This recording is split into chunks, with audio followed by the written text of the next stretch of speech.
Thinking about self-publishing and don't know where to start? Join the Spa Girls each week for a fun-filled podcast with honest advice, tips, and resources. I'm Trudy J. I'm Shah Barrett. And I'm Cheryl Phipps.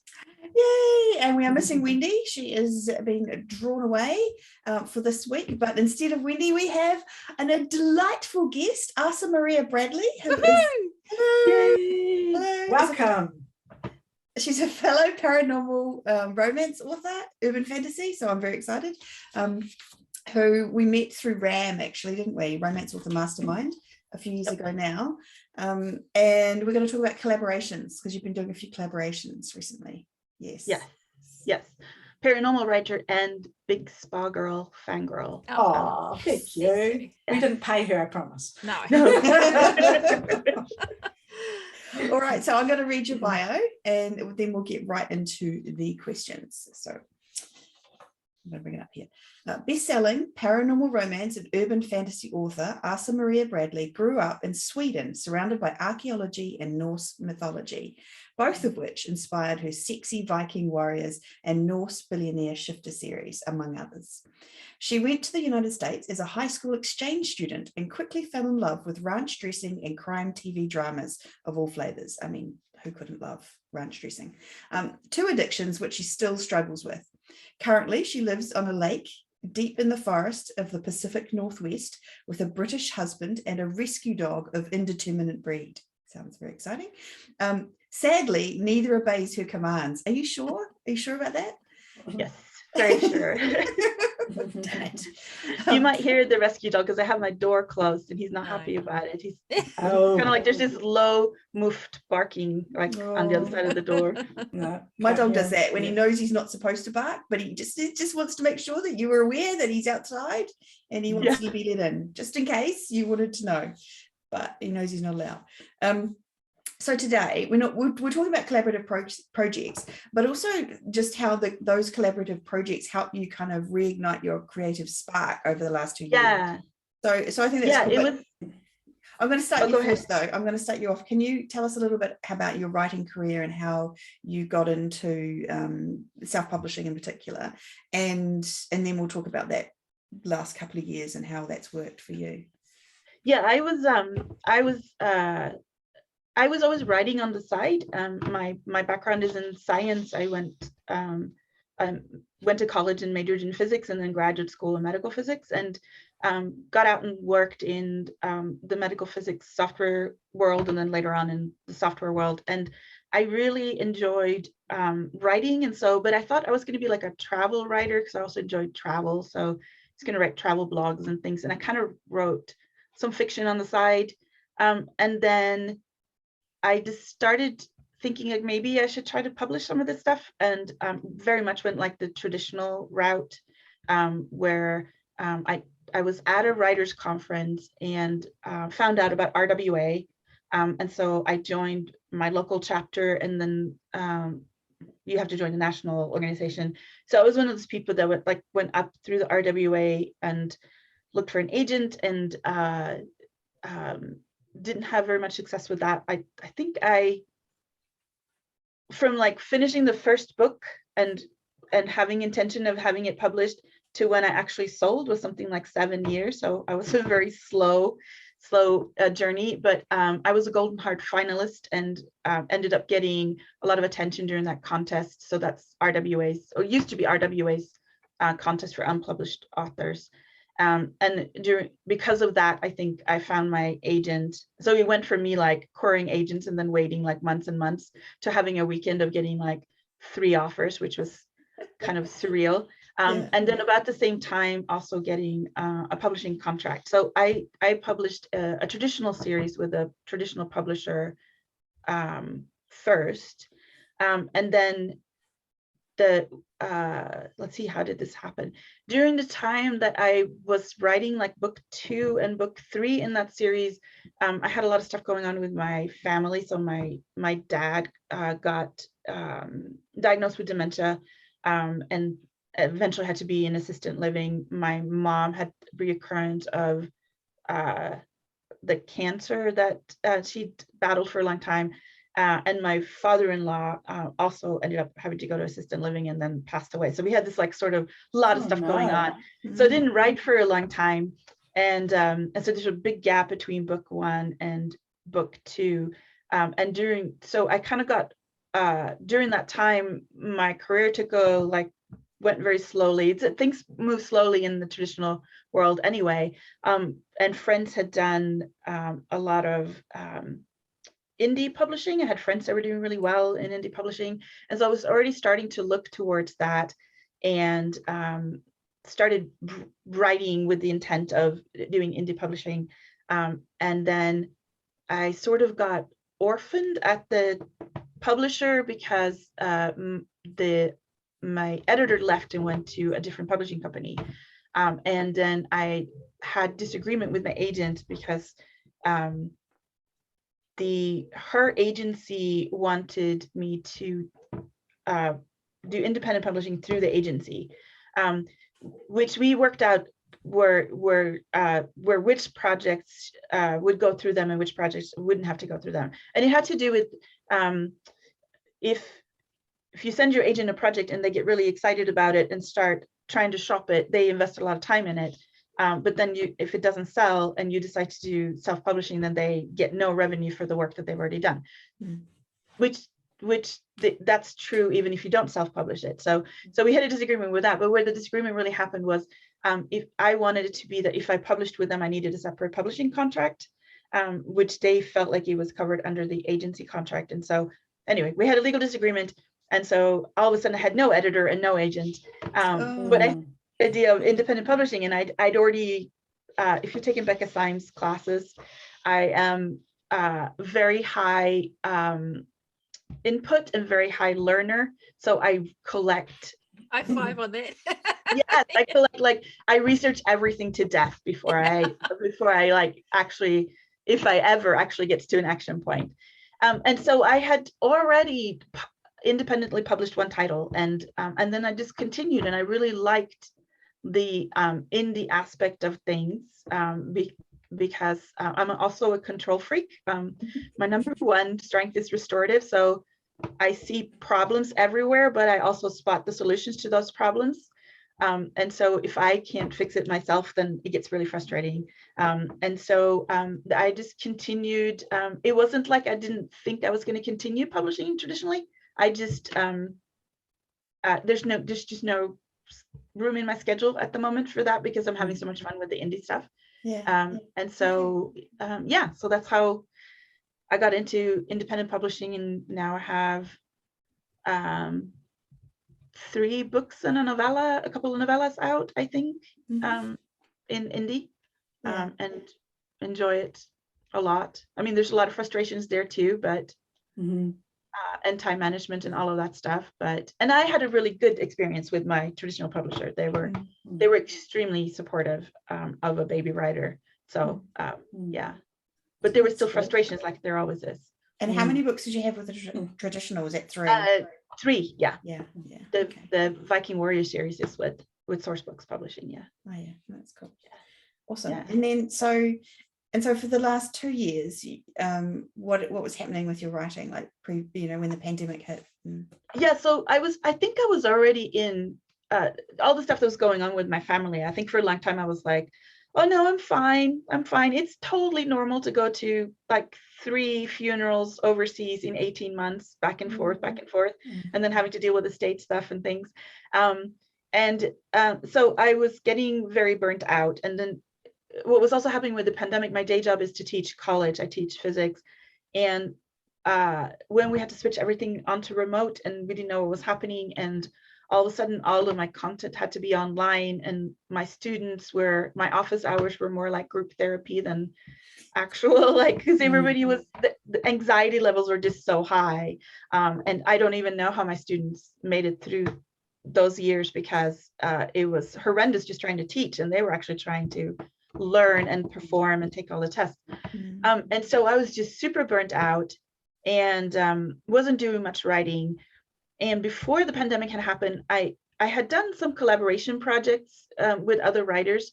And one of the collaborations that I had done came out in 2020. So I wrote it in 2019 when we were all sweet summer children, not knowing the horrible thing that was about to happen. And then it came out in 2020, and it was really nice to have sort of this community of writers around me.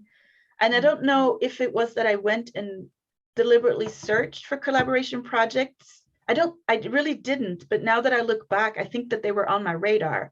And so I ended up being part of a whole bunch of different types of collaboration projects, and then organizing one myself as well, and learned so many different things that it was, a lot of it was because of being accountable, like accountability, because it turns out that I am quite happy blowing all my own deadlines, including the one that I set up with my editor, and then losing my spot in the editing schedule, because the only stakes that are, impacted is me. Like, my publishing gets messed up. I have to go to Amazon jail. I have to cancel the pre-orders. And so there's not as much, it's not as, it's painful, but for some reason, if I mess up publishing for other writers, like, that makes me accountable to actually deliver the project. So, and so I found that it was a very good way to get writing done, because I had to deliver to be part of this project. And also because a lot of times collaboration is writing shorter works. And so it didn't seem as overwhelming. And then just being among other writers and having people to talk to and bounce story ideas of, it was just like a shared burden, both actual, like the marketing burden, but also the emotional burden. So I've had like a really nice time doing all these different collaboration projects. Yeah, that's awesome. Yeah. And that's something I hadn't really thought of when you think about doing collaboration projects, how they can actually be this other thing of kind of, I don't know, community and shared experience and that kind of stuff. Like, it's actually quite nice. Yeah. And some people, and there's so many different kinds of collaboration projects that you can pick the one that really works for you. So I've tried many different kinds, but I don't think that I would be very good at like co-authoring a book, for example, because I would be nitpicky of the other person's stuff, and then I would also procrastinate my own thing. So I'm like, so it's like the worst of two worlds, where it's like, I never deliver on time, but yet I have very high expectations of other people. So Good to know. Good to know. I know that I've said that in public, nobody's ever going to want to co-author a book with me anyway. So I think there's many, including myself, that can completely relate to that one. Have you ever, just a side note, have you ever listened to Gretchen Rubin's podcast on the 4 tendencies, and she talks about accountability? Working with others can bring that. For some people it doesn't work at all, but others, that gives you that accountability. That I find I like her. I listened to her podcast and then got her book on audio. And I was like recognizing myself a lot, and I think that because I'm also a huge, we talked about this before, but the Becca Symes strength, and they kind of tie in with what Gretchen Rubin says about, they do, about the 4 tendencies. Absolutely.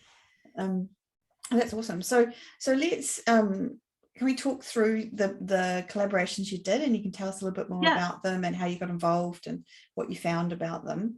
So the first one I've got here, and I'm assuming this is the first one that you mentioned too, that was the 2020 anthology, which is the 1001 Dark Nights short story challenge. Is that right? Yes, that one actually, I'm trying to think when that one was due. I think that one came out in 2020. So I think we worked on that during the pandemic.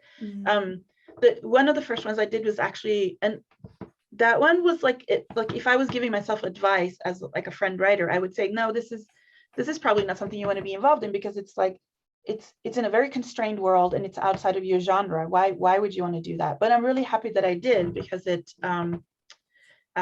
opened up something else in me. So I had done some other collaborations where like I wrote in the same world with some other writers, and we like we each put up our own book so that we didn't have to worry about splitting royalties and those kind of things. But I have a friend who writes crime fiction, and he started publishing with a small publishing company called Down and Out Books, and they're primarily mystery and crime fiction. And they had some good experience with doing like a subscription model type publishing, where you can buy the book separately. You can, from Amazon or anywhere else, or if you're a subscriber to like the full series, then you get some bonus content. So it's almost like a kind of like a traditional publisher, but small publishing house Patreon in a way. And so Frank Zafiro, my friend, he had done a couple of books with them, and he's also an indie writer, and he started working with them on a series where he created the world and the characters, and then invited authors to write about those characters from.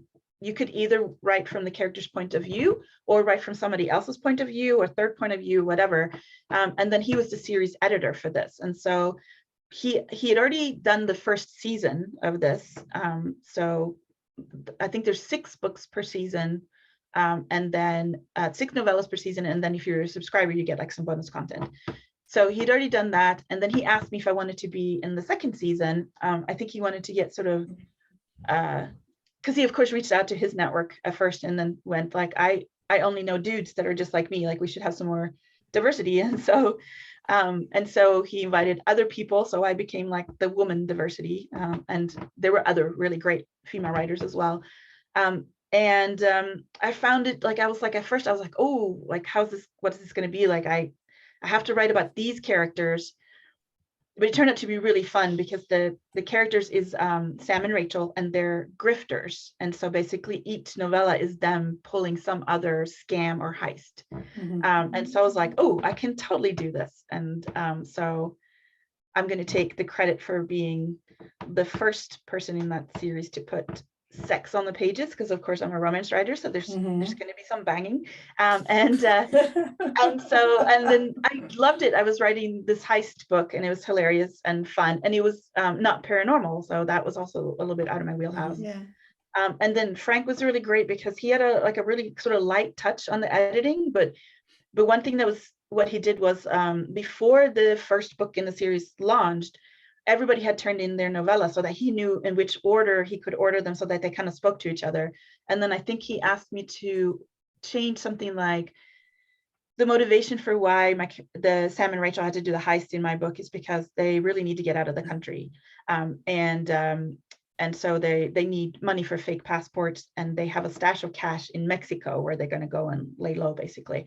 And I think the only thing I had to change in terms of plot point was, if I changed the amount of money that was hidden in Mexico, it would sort of speak very well to a novella that had come previously, where there was a heist with money that got hidden. So yeah, it was really fun. And then just being able to like go back and forth with somebody on the edits that you respect and that you've worked with, whose writing you read. I had a really fun time.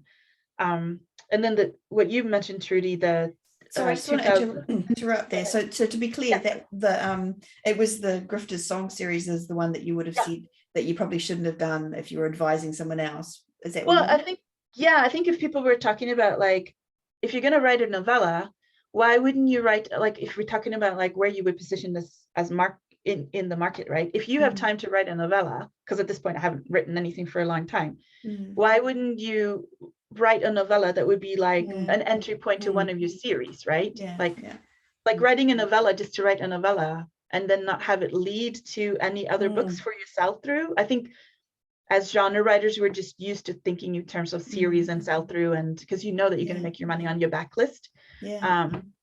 But it ended up like being so much fun, and I felt like I had gotten a creative spark that I hadn't had in a long time. And so maybe the fact that I wasn't thinking about where do I position this, how is it going to work in the market, like that pressure wasn't there. And so I found this joy of writing that I probably haven't had since like before I was published, where I was writing just for the joy of writing. Almost like a palate cleanser, if that makes sense. Like something, and I know Wendy does this too, where she's written like thrillers and I think she said she was writing like a paranormal romance at one point. She doesn't publish a lot of this stuff, but she just writes it. And I always find that quite fascinating, that she wants to write something that's outside of her genre, but maybe it's the same thing. Like it's just something a bit different to what you're used to doing, and it can just spark something in you.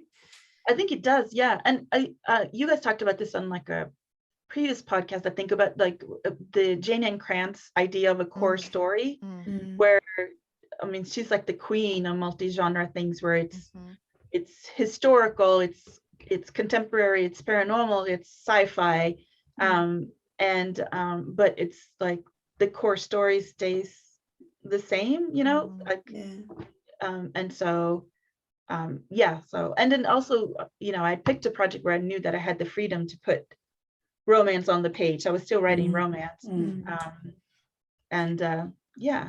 So in terms of how that worked, so you were working with Down and Out Books, and they essentially did everything for you. You turned in the story and.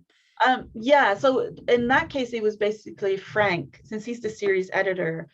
He was my contact person for everything except for the contract. So that was more of a traditional model. And then, so I have a contract with Down and Out Books, and then like the royalties comes from them. There's the series has changed a little bit, because it used to be that it was through subscription model with Down and Out Books. And then at the end of each series, there would be a collection, 2 collections, so 3 episodes in each collection. And they would come out in hardcover, or print, not hardcover, it's paperback, but they would come out in print, while the novellas are only in ebook. But now the 4th season came out this year, I think. So now there's like a huge backlist of books. And so Frank Safiro they put them in KU. So now they're in KU.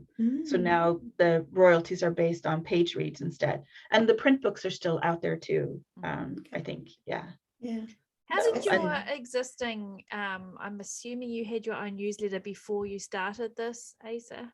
So so how did you get any reaction from your kind of existing fans in terms of the genre shift?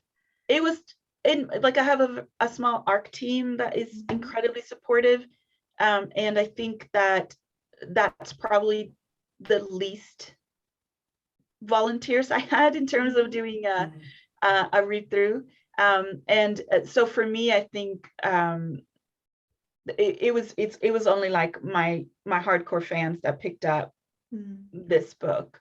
But what it does do, and this is kind of strange, those readers that are romance readers that don't know that they're romance readers, they now come to me because of this project. So they are maybe happy telling, like declaring themselves mystery or crime writers, but are crime fiction readers, but they're definitely not romance readers. And so, like, if I'm at an event and I'll have one of these at my table, because the cover looks very much different than paranormal or even romance covers. It kind of has this like vintage look to it. They'll come and talk to me about books, and then like walk away with either that book and other books or other books. So that has been interesting, like those are the people that read. They don't read romance, but they started reading Nora Roberts when they found out that she was JD Robb,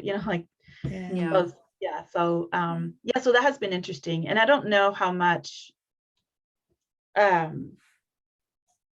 might have messed up the other people's who were in the series by people picking up my book and going like, why is there sex in my mystery? I don't understand. So cross promotionally, maybe it hasn't been great. it's been amazing creatively. Yeah. I think so. Yeah. And also it gives you a little bit of like, hey, like I exercise some different muscles. Like maybe I have more writing chops than I thought I had. Like it gives you a little bit of validation that like I'm a writer that can write outside of my genre and like put together a decent story, because it's not like Frank was like, I'm sorry, like I like you as a friend, I hope we can still be friends, but this is not going into my series. Like so yeah. And I think it's actually quite hard, like from my perspective anyway, to be given established characters and be told to write a story from their perspective in their world in a way that would seem cohesive, you know, within the other books. Like that actually feels really hard. It's bad enough when I'm doing it with my own characters and my own world in the next book and remembering what I've said in the, you know, like that's quite hard.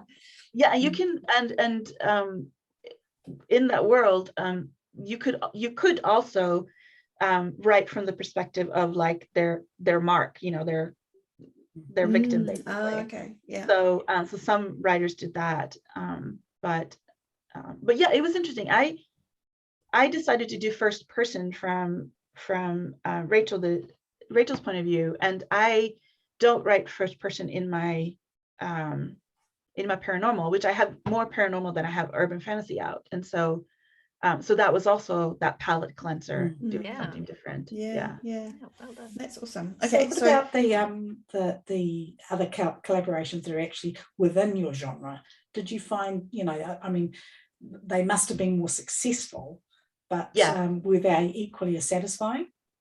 Yes, I think so. I think that so because I didn't really know, like I wasn't connecting the dots as I was going down, like, oh, I have done a collaboration, let's do another one. It wasn't until like I looked back and went, like all my releases for the last 2 years have been collaborations pretty much, except for like one book. So I then I saw on social media, or I think maybe in their newsletter, 1001 Dark Nights was running their first short story challenge. And so I said, oh, like short story, that's even shorter than a novella. Like maybe I can do that. And so I did a short story. And at that point I think either I had been at RAM or, you know, when you go to RAM, it's like you come back and there's all these ideas and it's go ping, ping, ping. And it's like, so I came back from RAM and I was like, I'm going to launch this new series and it's going to be Norse Billionaire Shifters and it's going to be amazing. It's going to be great. And I'm going to set it up right. And I'm going to make like, you know, realistic deadlines and I'm going to meet them, no problem. And the books are going to go out. And in 1 year, I'm going to have this many books out because I have planned everything beautifully according to what all the experts taught me. And none of that. Feel the sarcasm in your voice as you're saying that whole thing. Yeah. So pretty sure we sat at the bar afterwards and said the same thing. Yeah. You come back and you have like lists of like, from now on, I know the true way of never procrastinating again. I have been shown the light. Like I will be so good. But I'll be the most prolific writer ever because I have cured my procrastination problem. But what had happened was I was writing that short story around the same time, and the characters just kind of gripped me, and so they became that series that I was so enthusiastic about. And so the short story is basically like a very short sequel into that world. And so that was the same thing. I don't think if I was sitting down and thinking about like, oh, I'm going to start a new series and the first book is going to be a whole book, like that's a lot of words, like that, I wouldn't have had the same sparking of idea as I'm going to write this short story. It's 5,000 words and it has to be tight and a lot of action has to happen. It's going to be paranormal. And so like the world has to be established quickly. I have to keep the action in like a very like in one area, basically one geographical area. And the people kind of have to know each other already, but not be together. And this is like how they get together. And then in the process of that, I was like, okay, well now I have this whole world in my head. and then I could get into the series. So that was the creative spark that like led to a series. So Nice. And that's that constraint thing is really interesting. How sometimes if you give yourself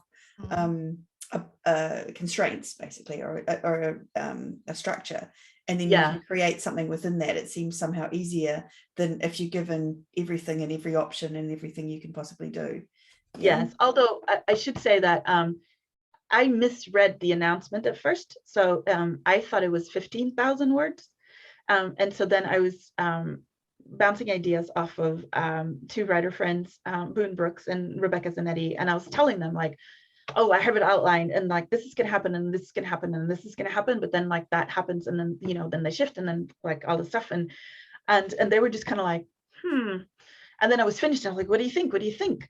And they were like, you're packing a lot of stuff into 5,000 words. I was like, 5,000? What do you mean? Like, they're like, yeah, it's 5,000 words. There's a big difference. Like, yeah. So then I was like, okay, can you read it before I send it in? And they were like, yes. So cool. I got comments back, and so they were like, yeah. So I was sort of like, this happens, and this happens, and they like changed locations like 3 times, but that was 15,000 words. So my math brain was like, okay, it's only 5,000, so that's 1/3 of what I had was going to happen. So it can only happen in one place. Like, yeah. Well, that makes sense. I mean, that is what you have to do, right? Like that is literally what you do when you're writing shorter. So can you tell us? So it's 1,001 Dark Nights is a very specific thing. Can you talk about that and how? Because it's the series of books, isn't it? Yeah. So if I get this wrong, I should apologize to Jillian and Liz and MJ, but because I am not a 1,001 Dark Night author. I mean, I was in the short story anthology that came out from the people that were finalists in that challenge contest. But 1,001 Dark Nights it's almost like an author co-op where authors that are New York Times bestselling authors are invited by invitation to write in 1,001 Dark Nights. And so they write novellas that are branded to often like they're already established series or spin-offs. But then they're branded specifically with covers and everything to 1,001 Dark Nights. And then 1,001 Dark Nights markets them to their audience because they know their audience very well. In terms of, I think a lot of it is paranormal and romantic suspense. So there's people like Lara Adrian and Rebecca Zanetti is one of their authors. Kieran Ryan is one of their authors now too. Julie Kenner. There's a whole bunch of people. I'm sure Sky's got one too. Yeah, Sky. I feel like Jennifer Armentrout maybe. Jennifer Armentrout is in there, and now they have also the company that started 1,001 Dark Nights now also have Blue Box Press, and so they're now doing full-length books that are branded differently. So like Jennifer Lynn Armentrout, JLA as we call her if we're all fangirls. She had like fantastic success with the fantasy series that just came out, and her fangirls are still bitter about the fact that she didn't hit New York Times because she blew all the other people that were on New York Times when her books came out of the water in terms of sales figures. But we have opinions about that should be talked about offline. But yeah, so that connection for you was kind of exciting to be working with the people who so were that was involved amazing because it was basically there was no money in this, like there was no royalties, no nothing. The anthology came out for free, but in terms of market exposure, because 1,001 Dark Nights were sending it as a bonus content to all of their subscribers, and sending it out in their newsletter, and publishing it on their account on Amazon and other retailers. So we all know how the algorithms work when you're like a big seller versus not a big seller. The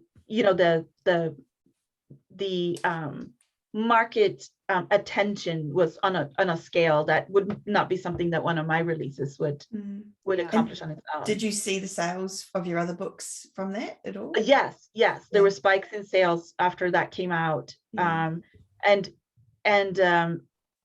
the once I had that first book out with the so 1001 Dark Nights, the anthology came out in December, and I did manage to get the first book out in the Norse Billionaire Shifters that February, and the anthology stayed up for 3 months. So there was like a 1 month overlap, and so I could sort of like, hey, if you haven't seen my writing before, like pick up this anthology and get it. And it went to #1 in like several categories on Amazon, and so not my book, the anthology. And so that was also really, really nice. And then the same thing about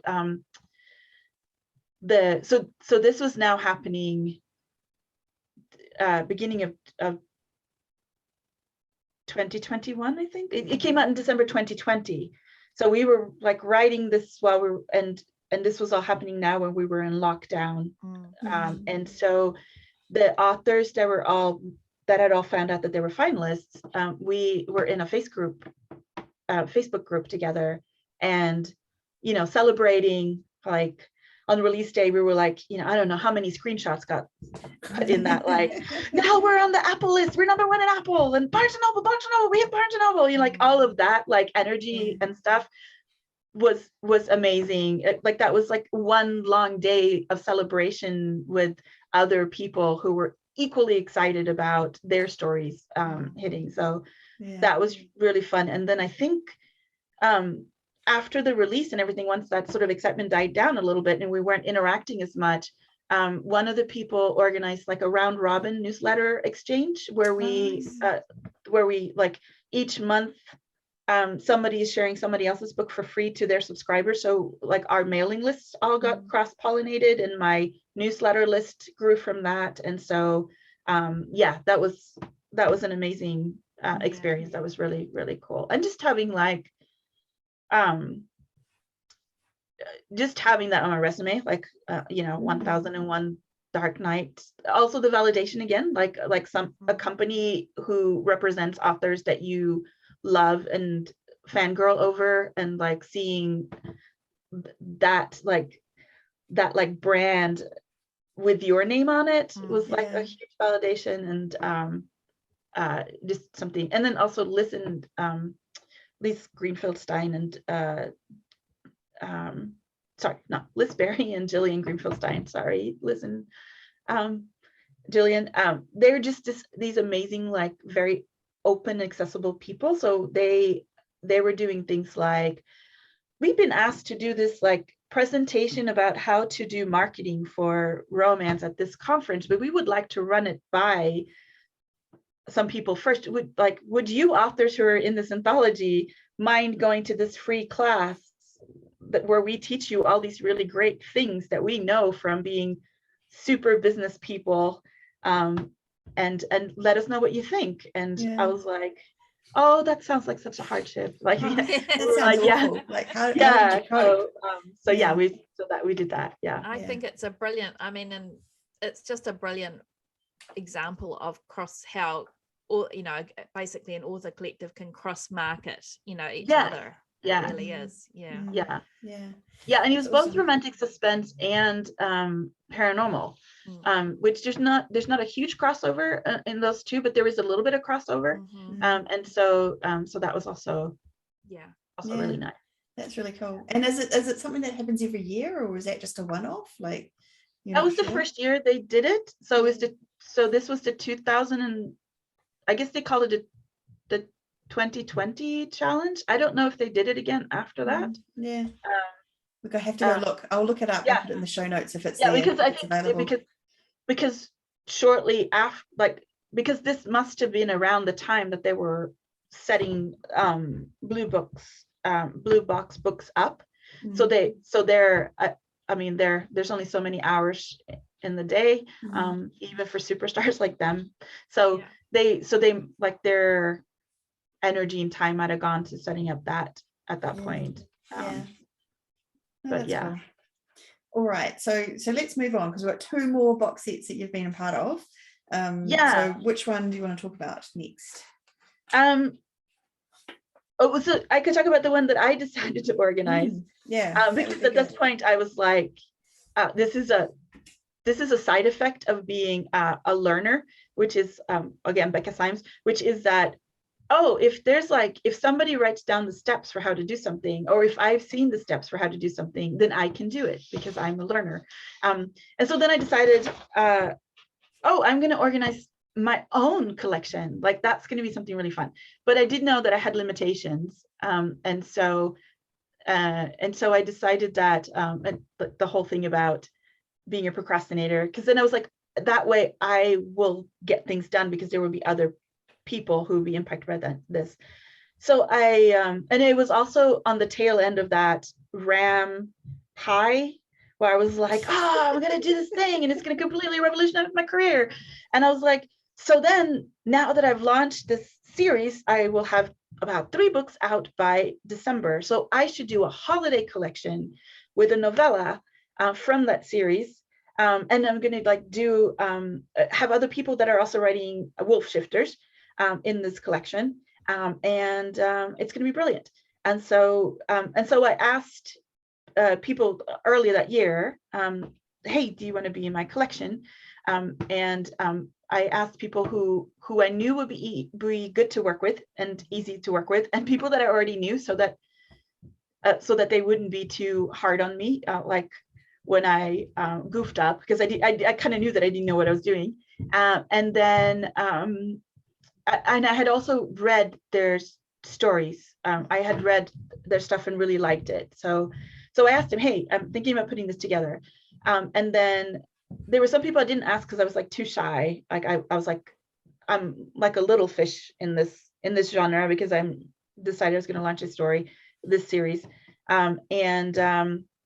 So I felt like if I asked people that already had established series, and I told them I would do all the work, they would be like, oh, okay, like that's fine.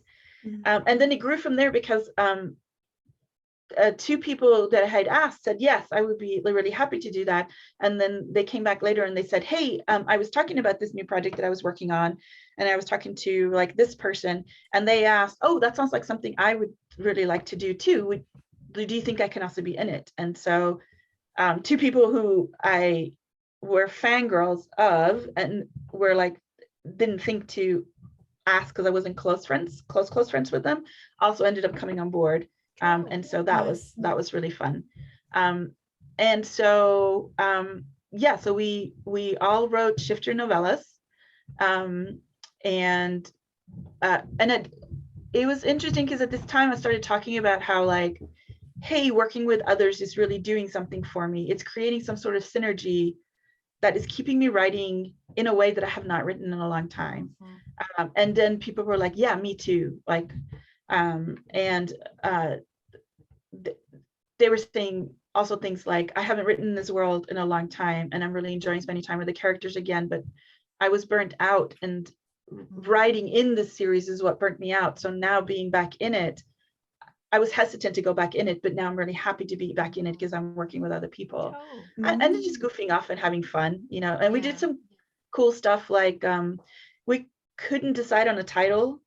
And so we had like 5 or 6 of them where we were like, we like all of these, like, you pick, oh no, you pick, like, oh no, I'm not attached to it, like, you pick. And so then we were like, let's just have the readers vote on it. So and so they voted on it, and so then that turned out to be like a 6-month pre-publicity event where Brilliant. In July we were asking them to pick a title for a Christmas anthology. So but it wasn't so loosey-goosey that we were getting like 5,000 different suggestions. They were picking from 5 or 6. And so that was fun. And then the collection came out and it did really well. We weren't like going for a list or anything. We were just basically wanting cross promotion. But it also hit #1 in several categories, and the sales were really great. That first month, we ended up we had figured out about how much it would cost to, like, if we qualify for a book club, how much money do we need, how much do we need to pay for the cover, what is some other advertising that we want to do, and then some other like costs, like some little costs associated with that. And so there were 8 of us total, and we figured out if we were just putting in enough money to cover like those things, it would be about $200 each. And then if we didn't qualify for a book buy, we would spend that on like other paid newsletter stuff. And we made back all the money and a little bit more in like those first weeks. And so that felt like a win in terms of and this getting is our just stuff out. for anybody wanting to look it up, this is just the Shifters and Mistletoe Yeah, collection. Shifters and Mistletoe. Yeah. Is it still up? Is it still there? No, we just took it down. We were gonna keep it up for 3 months. So it's gonna run from December, January, February, March, and then we decided to keep it up until April because Zoe York, her Zoe Bub was going out at the end of March, and so we decided, like, since this was all about cross promotion and getting it into the hands of as many readers as possible, let's keep it up, and then that last week we'll make it free and run a Zoe Bob on it. So that's what we did, and then took it down. But you can still get print copies of it because it stays up forever until Amazon has sold out of any prints that they have, and then I think they keep it up on the Amazon site a little bit longer. So the print book is still up on retailers because Amazon allows people to sell used copies of books, and so if anybody has posted it as a used copy, then they keep it up for that. So it's not completely gone, but it's the ebook is no longer available because the rights reverted back to the people, the individual authors. Yeah. So you put it up under your account, did you, Asa? Yeah. So there's some lessons learned there. I'm surprised that I did not research this enough, because I do research things to death, but we were going to use draft to digital royalty split, which is a really great feature where if you publish through draft to digital, they take a percentage. So I don't do this for my own indie because it's like 10%. It's quite a big percentage. So I go direct to all the vendors. But draft to digital does allow you to publish a book, and then they split out the royalties. And so we thought that would be really great, except for that, if you can do pre-orders on all the vendors except for Amazon. Amazon does not allow you to do pre-orders through draft to digital. And we kind of felt like, well, we had already started talking about like the pick a title. So we thought that would be a really good campaign to start driving pre-orders. But as much as I have opinions about, Amazon and what they do to authors sometimes in the marketplace, they are the really big player, right? So if you're doing pre-orders and not doing pre-orders on Amazon, that seemed a bit weird. So we decided, we went direct to Amazon under my account. And then that started this avalanche of, well, they also don't distribute to Google. So once we had launched, we didn't do pre-orders on Google, but once we had launched, we also put it up on Google. And then we decided that we probably want to run some Kobo promos, and you don't get the Kobo promo tab if you go through draft to digital. So I put it up under my account. What was going to be no vendor became one vendor, and then became 3 vendors. But at that point, it was sort of like, well, I'm already tracking it on one vendor, and I use a tracking software, so or app. So I was like, I can just track it on 3 vendors. So then but so then it became a bigger project, because then it became I'm in the US, so then it became you have to ask for tax papers before, and then I'm paying them royalties. So I am in denial about this, because I didn't plan it this way, but it ended up being really brilliant to put up a book in December, because you don't, and take it down 3 months later, because you don't get paid until January. And so all of the profits and royalties that you paid out is within one tax year. And also not the tax year that I had to worry about. Like, I don't have to file 2021 taxes until like, oh, 2022 is what the year we're in now. I don't have to worry about those until next year. And so then I can also, hopefully, unless I get on that procrastination again, I can, since I won't be paying any royalties after, I think, this month, since the book has now been down for almost 2 months, then I can get the tax documents that I need to send to the other authors out way before I have to start thinking about like what I have to do for my own taxes.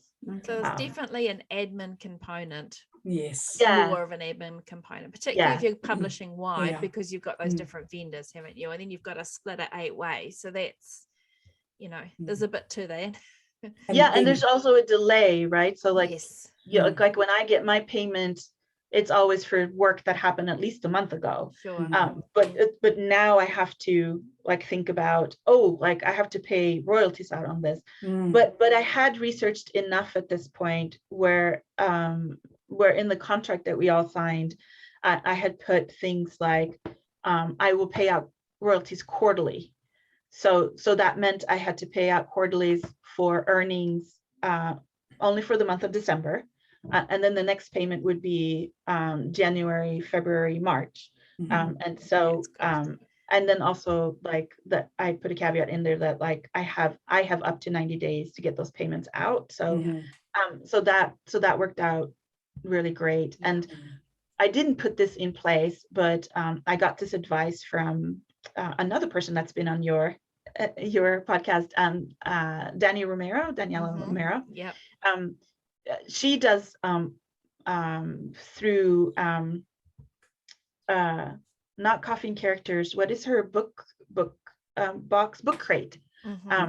She does the subscription boxes, and one of the things that she does is she puts in the contract that once the royalties fall beneath a certain level, she will no longer pay royalties. So if your payment royalties like less than, let's say, $20 then she's not responsible to pay out royalties anymore, because now the fees are more than the payment. And so at some point the accounting stops, basically.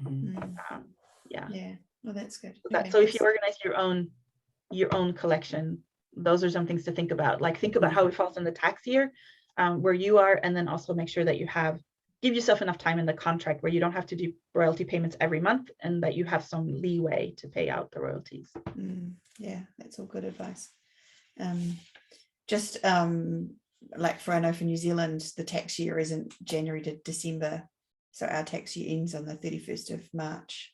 So just your fiscal years, so that's right, like I'm not I'm that's not, right, I'm that's not right, Georgia. So just if you're listening from somewhere that's not the US, just find out what your find out what payment and taxes find out how you have be. to time it. That would be the important thing. So is there anything about that the shifter collection that you want to mention, or anything else, or can we move on to the last one on our list? Yeah, sure. I think if you're running something like that, like have a lot of patience, because there's going to be a lot of questions, and pick your people that you want to work with, and then if it's your first time running one, like pick your people, and then also know that I don't know how you think in terms of like releases, but I often think like, all the marketing work and everything is like up to the release happens, and then you market it a little bit more, but then you move on to like the next project or the next book in the series. But with a collection, because if you are responsible to pay out royalties, it has to stay on your planner longer. You have to be aware of that there's still work being done. And as much as you plan for the tasks that you have to do, every time you have an interaction with other people in that project, there might be questions that add tasks to the task. So basically you have to start thinking a little bit like a project manager, in that there's going to be unanticipated stuff showing up, so allow time for that. And it's not unpleasant, it's just I didn't have any unpleasant experiences with this at all. It was an amazing it was an amazing project, and mostly because the people in that collection are amazing. And we found some interesting things that I wouldn't have known had I not tested this out with other people. Like BookBub has the new release like alerts that you can send out to your followers. But we were very puzzled because all of a sudden we had like so many new followers, and we were like my followers, when I was trying to send out like a new alert release for this, since I was the project manager, sort of like I went from like 5,000, oh no, I had like 2,500 BookBub followers, and all of a sudden I had like 15,000, and I was like, this is amazing. Wow. Like, oh my God, like people, my name got out there. It's just so great. And it's like, no, what happens is when you look at like the new release alert for a book, it tells you how many people in the US that will go out to. So it's always different from what your actual followers are. Well, what they did was they put all of the followers of all the authors in the collection together. And so they're saying, we're sending out a new release alert to all of these people, and they get rid of the duplicates. So you didn't have to think about, because the way we had set it out first was like, okay, you send to your followers, I sent to my followers, you send to your followers, and if there's any crossover, then we're like, we'll deal with it. But BookBub is like an amazing company that knows how indie authors actually work, and so they had set that in place where it's like, no, we'll do it for you. It's fine, and you only pay for each unique follower. You don't pay for all of them. So I unfortunately did not have 11,000 followers. The book had 11,000 followers in the US. But yeah, that's still, still good though. yeah. And that's 11,000 followers that you're getting your book, your name out to. So it doesn't hurt, does it? So BookBub sends out a thing to 11,000 people saying, hey, one of the authors that you really like has a new book out. You should pre-order it. And I guess too, if they really enjoyed your book and the story, that there's no reason why they then wouldn't follow you as well. So your followers should increase, really. Yeah. Except for they hadn't read the book at this point. It was like it wasn't out. No, absolutely. So, I mean, going. I was like, oh my God, like they must really love my website. So going back right to the beginning of when you were thinking about doing this collection, were you really clear when you're talking to other authors that the goal was cross promotion as opposed to maybe hitting the list or money, if you like?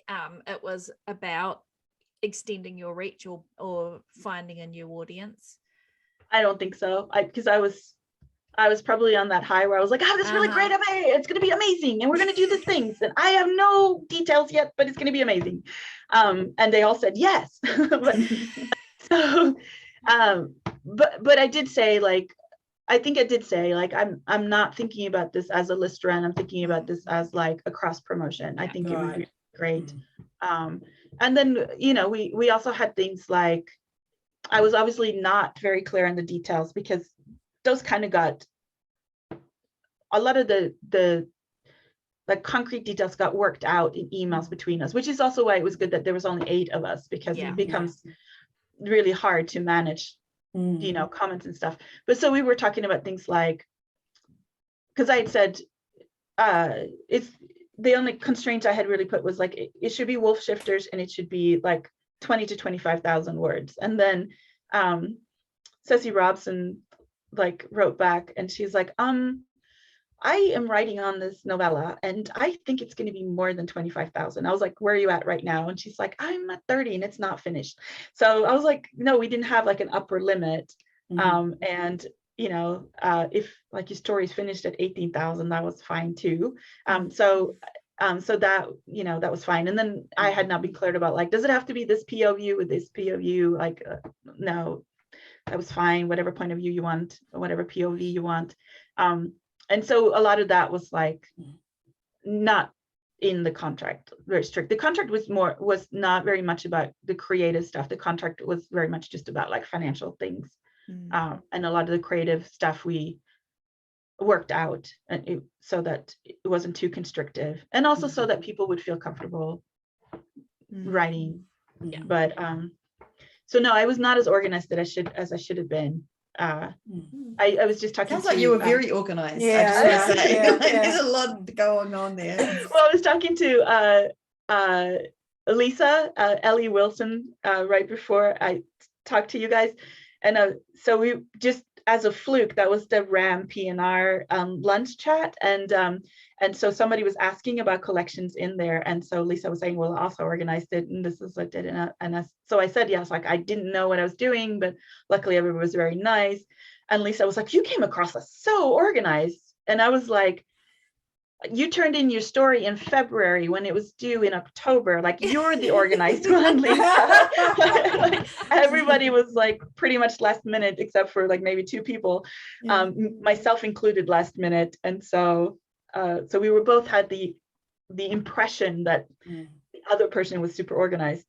So how did you handle the editing? Did you have an editor for the whole lot, or did everybody do their own, organize their own? No, I had heard from other friends that had done collections, and it wasn't something I consciously thought about until I sat down thinking about the details. Like, you know how we vent to each other, to our close writer friends, and somebody had worked on a collection where they decided that for series continuation they would hire the same editor, and so the person who was organizing it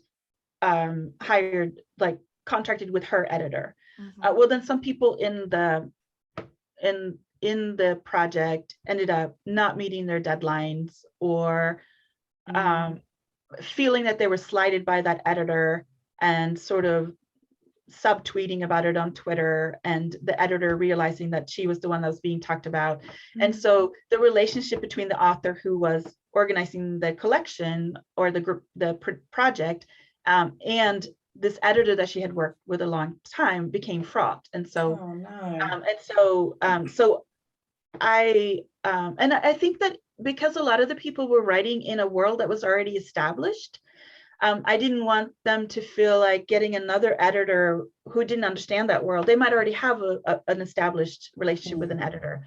So the only thing we were responsible for was to have it professionally edited before it was turned in. And that probably was much less project management. Like, it cut down on the definitely. I would say that would be the ideal way to go, that it was all taken care of before the book actually gets to you.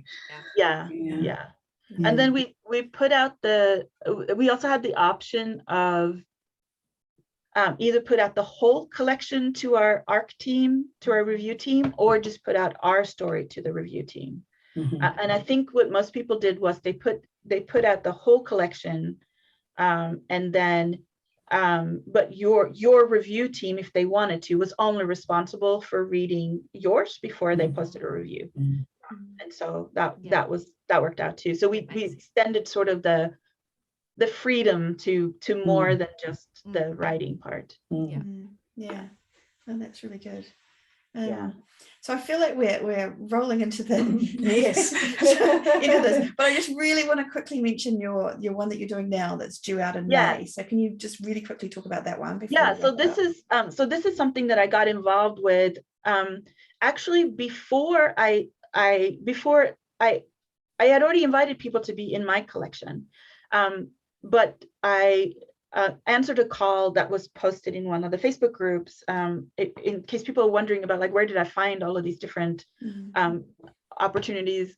Once it was on the radar, like, I saw it everywhere. Like, so the postings have probably been out there before, but I belong to, I think this was in the marketing wide for PNR, or marketing wide PNR Facebook group. And there's a lot of times there's announcements in there for like newsletter swaps, book funnel projects and sales and book fairs and things. And so I find it like a really good group because a lot of PNR is in Kindle Unlimited. And so because it does really well there. And so this group has been really great for me in terms of me being wide. And somebody had posted in there about a collection, and it was a list run, like with the intent of hitting a list. And so I was a little skeptic because I'd heard some bad things about list runs, and there's been some there's been some shady stuff going on with the list runs for some of the organizers. And so I did some research first and heard good things about this organizer, and then asked to be part of it. And they vet the people that come in. And so I had to answer some questions. We talked on the phone. And then this is also a novella. And so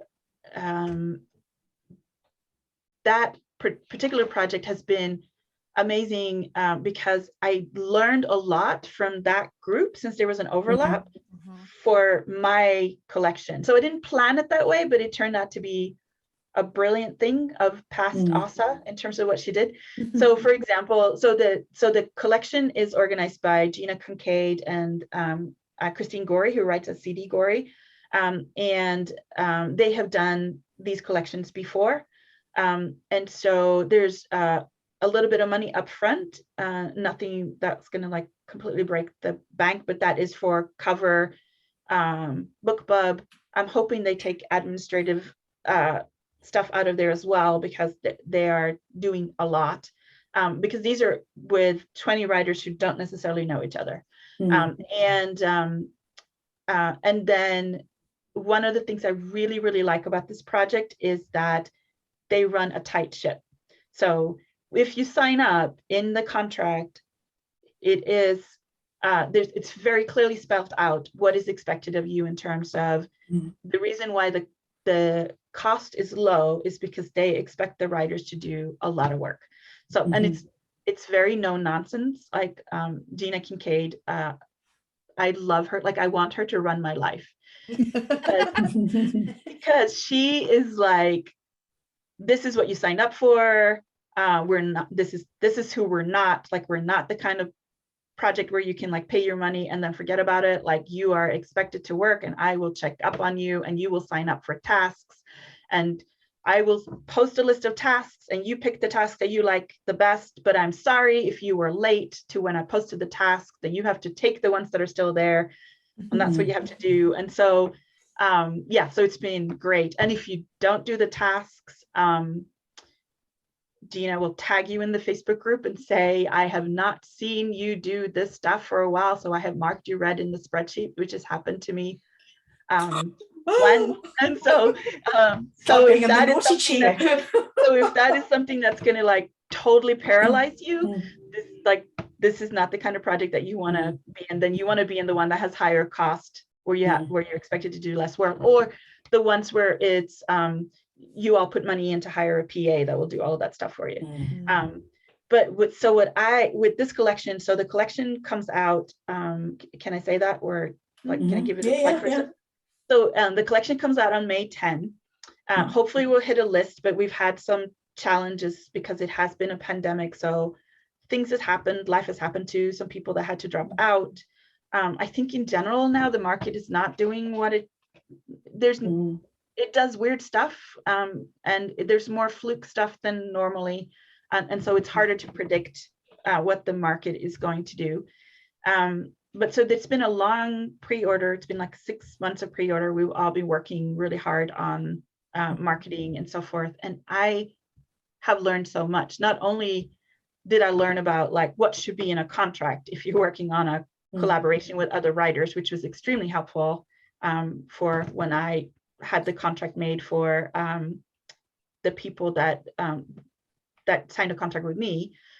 Also in terms of like how to, not that I had to do this, but how to handle high maintenance people, how to like, so there's people in the group that has done this before. There are people in the group that do a lot of collaboration and a lot of co-authoring. And so when I say the group, there's a Facebook group of all the authors where we're being told, like basically where we're being held accountable, but also where you can ask questions. So there's now these 20 people that has so much experience compared to what I have in terms of collaborations. They're from all over the world. So if I have any question about anything, there is somebody in there that knows it. And I have like direct access to it. And so I've had questions about like, people would say something like, you need to do this on such and such tool. and I'm the dummy, and I'm like, what is such and such tool? And then like immediately I get this rundown of like, it's this, and this is how you use it well. Or just even things like the other week, Laura Greenwood came up with this really great idea where she was like, we should start playing like a social media game. Like, what can we do to drive this? And so she had seen where a different collection had did this really funny thing where you described your story in the collection, but do it really badly.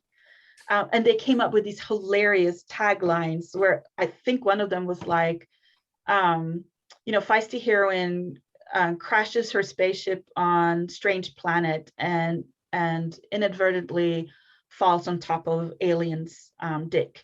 Like, I was like, who does not want to read that story, right? Like, everybody's gonna go right. And so we were like, well, we can't copy that. So she just like messaged me on Facebook, and she's like, hey, you know how to use Canva. How about we do this, and we'll like make all of these templates. We'll make these templates and then like make them for all the authors in the group, and that way they'll like post it. So we did like 2 truths and a lie of your characters in your book. Nice. And so now we have this like set of templates where everybody's posting on their social media with like that has the same branding but different truths and lies. So that stuff has been amazing. And Laura also is like the social media game queen. She has like, she figures out things like if you post about your book and you play a social media game, if you ask them these questions, about this many people will interact with you. If you ask the question in this way so that they can only answer with an emoji, that amount will triple or be 4 times as much. And so like a low cost marketing is to play a social media game. And if you play it in your reader group or in like another like fan-based reader group, one of the things that we all have problems with is like the visibility of the post, right? Facebook is not really great about giving you post visibility unless you pay or boost it.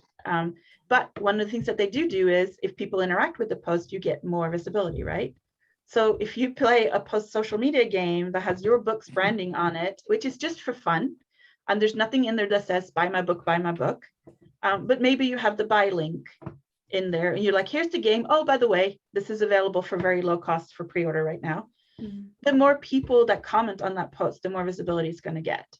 And so those kind of things are things that like, yeah, now that you say it, that's so obvious, but until you see an example of it and somebody that has done it a million times can actually show data saying, if you make them do like, actual text, you get this many. If you make them do predictive text, you get this many. If you allow them to answer with just an emoji, you get this many. I was like, oh my God, that's like a master course in 5 minutes. We might have to get Laura on the show, I think. And I literally have written that down, truly. But I think, so just to clarify though, for those that are wanting to pre-order the book, it's called Midnight Magic. Is that right? And it's a limited edition collection of magical, paranormal romance and urban fantasy tales. And it's got a beautiful cover with a very attractive lady and 2 very cool wolves. Yes, that cover is amazing. It is a cool cover. That's JJ King. She has a cover group on Facebook where she does covers, I think, and she's done Gina Kincaid and has done a lot of different collections. And I think if you go to, I think they're all in a series called Charmed Magic, and I think JJ does all the covers, and I'm equally amazed at all of them. But of course, the best one and the one that you want to buy is the one that's 99-cent pre-order. It comes out on Tuesday. Yeah. Awesome. In fact, it might almost be the day that we publish this. Oh, cool! That would be amazing. Episode of the podcast. So, woo! But we have now run over time, so I'm feeling. Sorry. That's okay. It's been fascinating. I've really enjoyed listening to all the different experiences you've had with collaboration. So, if anyone wants to find you or talk to you more about that, where would they be best to find you? Yes, I am at awesomemariabradley.com. That is, if you go to my website, up in the right-hand corner is all the buttons to where I hang out in social media, but I am Awesome Maria Bradley on just about all of them. I did start TikTok. There's like 2 videos of my dog posted right now. And I think on that I'm Awesome Maria Bradley author, but other than that, yeah. Awesome. I mostly just stalk other people like Trudy on TikTok. Oh, funny. Okay. And where can we be found, Shah? We can be found at patreon.com/Spa Girls Podcast. I'm doing a little shout out for that. And come join us at our $10 a month tier, and you can join us in our private Facebook group for show listeners and superstar self-publishers. Awesome. Thank you for that. And thanks for joining us for another episode of the Spa Girls Thank podcast. you for having me. No Thank worries. you, Asa. Oh, you were thanking the listeners, not me. Sorry. No, we're thanking you. I was Thanking thanking you you. too. I was thanking you. It's okay. But also I thank would you to everyone. Oh, sorry, what? Also, I would like to thank the listeners for staying with it this long with me blabbering. It's been fascinating. It's been awesome. But thank you, everyone who's been listening to this episode of the Spa Girls podcast. We'll be back again next week. But for now, farewell. Bye. Bye. Bye.